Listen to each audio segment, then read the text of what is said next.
नमस्कार सभी को। आज हम सुनेंगे मंगलवार की पौराणिक कथा।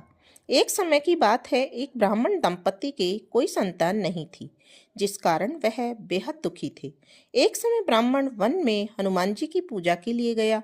वहां उसने पूजा के साथ महावीर जी से एक पुत्र की कामना की। घर पर उसकी स्त्री भी पुत्र प्राप्ति के लिए मंगलवार का व्रत करती थी। वह मंगलवार के दिन व्रत के अंत में हनुमान जी को भोग लगाकर ही भोजन करती थी।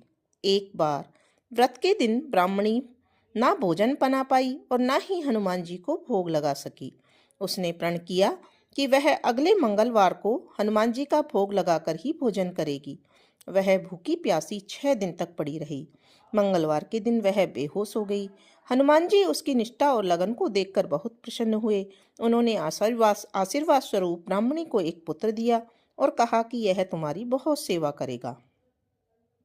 बालक को पाकर ब्राह्मणी अति प्रसन्न हुई। उसने बालक का नाम मंगल रखा।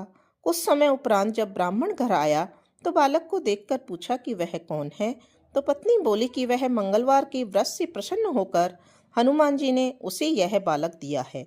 ब्राह्मण को अपनी पत्नी की बात पर विश्वास नहीं हुआ और एक दिन मौका देखकर ब्राह्मण ने बालक को कुएं में गिरा दिया। घर पर लौटने पर ब्राह्मणी ने पूछा कि मंगल कहाँ है। तभी पीछे से मंगल मुस्कुराकर आ गया।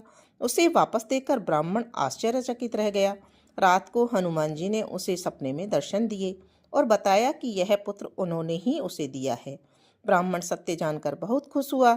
इसके बाद ब्राह्मण दंपति प्रत्येक मंगलवार को व्रत रखने लगे। जो मनुष्य मंगलवार व्रत कथा को पढ़ता है या सुनता है और नियम से व्रत रखता है, उसे हनुमान जी की कृपा से सब कष्ट दूर होकर सर्व सुख प्राप्त होता है और हनुमान जी की दया के पात्र बनते हैं। बोलो हनुमान जी महाराज की जय।